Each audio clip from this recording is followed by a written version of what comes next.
Now we've got the Democratic nominee for California's 41st congressional district, Will Rollins. Thanks so much for coming on.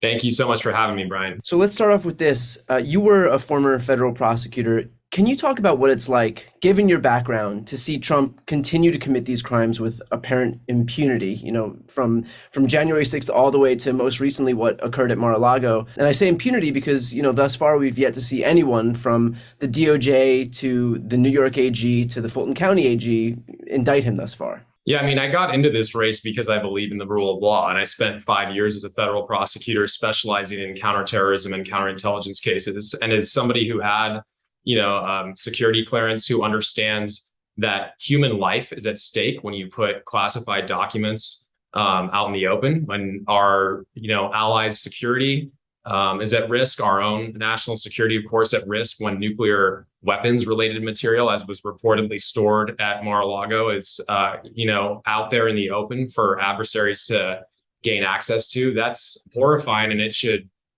really motivate anybody, regardless of political party, to step up for the rule of law and protecting our national security secrets. And, I think that the Justice Department has understandably wanted to move cautiously. And Merrick Garland, we've seen for the last couple of years, has been moving cautiously. It's just in the last couple of weeks, they've reached a stage of their investigation where they clearly believed that they needed to move into that overt part of it, which is executing a search warrant. And I think based on the public reporting we've seen, very understandable that they would do that at Mar-a-Lago, because again, those national security secrets don't belong to any one president. They belong to the American people, and a lot of people fought and died to give us those national security secrets. And it's really up to us as the American people to respond to this in November. From your experience, if anyone else did what he did with regard to these classified documents at Mar-a-Lago,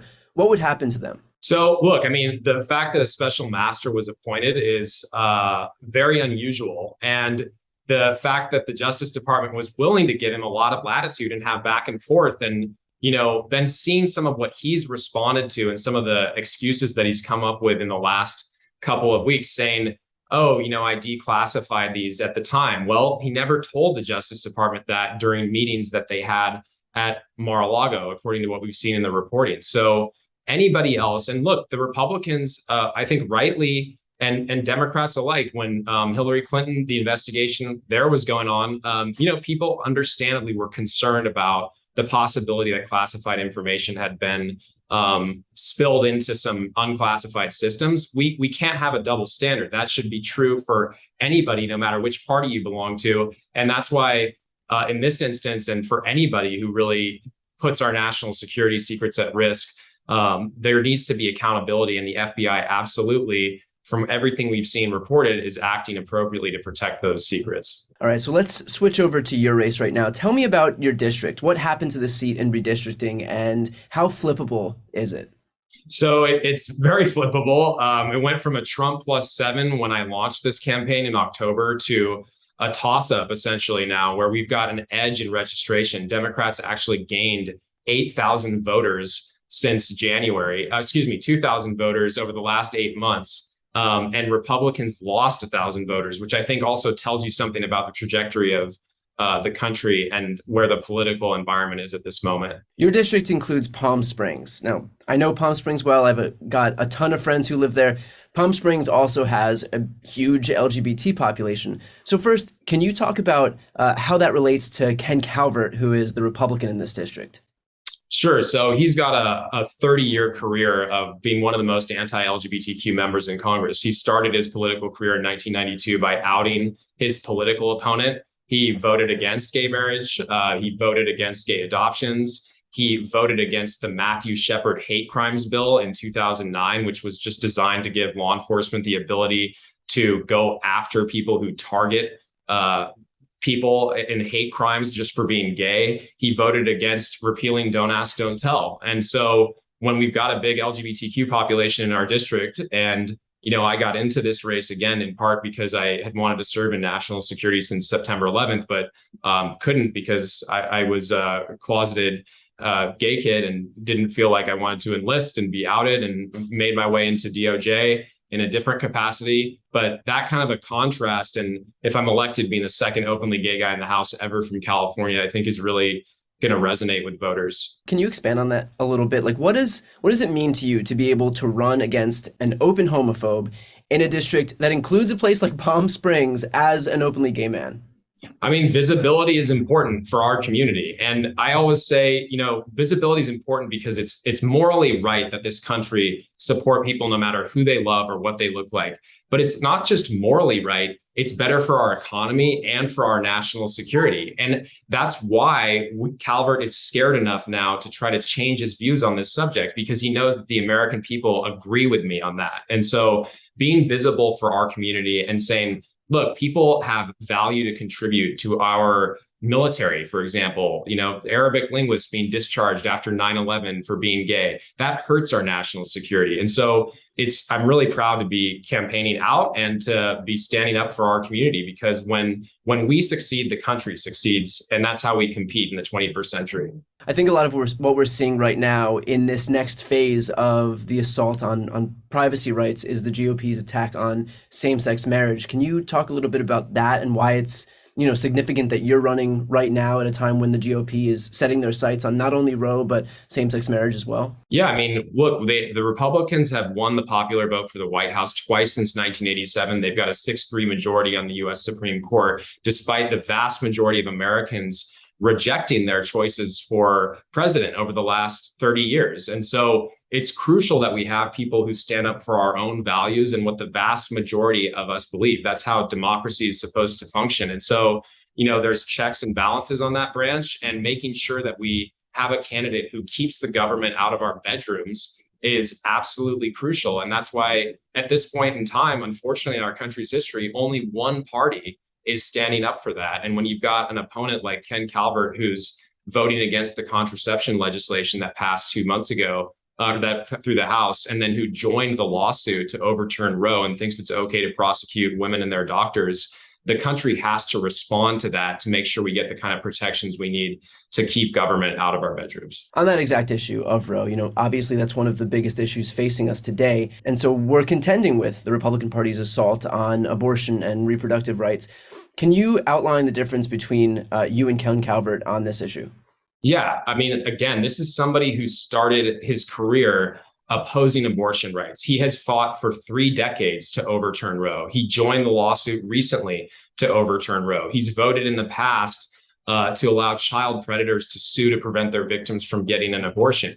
Again, just voted against the contraception bill. He's voted for legislation that would have made it legal to prosecute doctors who provided abortions to women who were told that their pregnancies were no longer viable. These are extremely radical views for Southern California, and nobody should be fooled by any attempt to moderate at this point, because 70% of this congressional district believes that women should have reproductive freedom and that they should have control over their own destinies. And I stand with them in this fight, and I'm absolutely committed to making sure that the government protects them and their private medical decisions. I would also contend that these are radical views anywhere. I mean, if Kansas has shown us anything, it's that Americans across the political spectrum, even in reliably red states, aren't okay with this assault on their own bodily autonomy.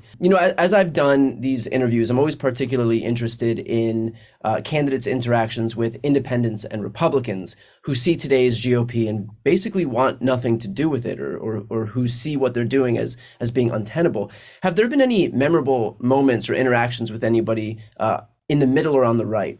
Yes. One of them is a family member. So my aunt, after Dobbs, changed her registration she was a lifelong Republican, changed to a Democrat after Dobbs. And so that, I think, is a telltale sign of how far out of step the Republican Party has come from mainstream America. And, you think about what the Republicans have done in places like Kansas and seen those results. And I completely agree with you that it really is a national issue, which is why Democrats have been outperforming that Biden 2020 number by an average of 5 points in all of those special elections. And that tells you something about where the country's heading. And the other interaction I'll share is with some Republican men in this district after Dobbs, who have said things to me like, hey, I've got a mom, I've got a sister, I have a daughter. I want them to be able to control their own bodies and control their own futures. And those conversations tell you exactly why choice is on the ballot and why we are going to pick up a lot of votes from those moderate Republicans on November 8th. Well, if you could sponsor any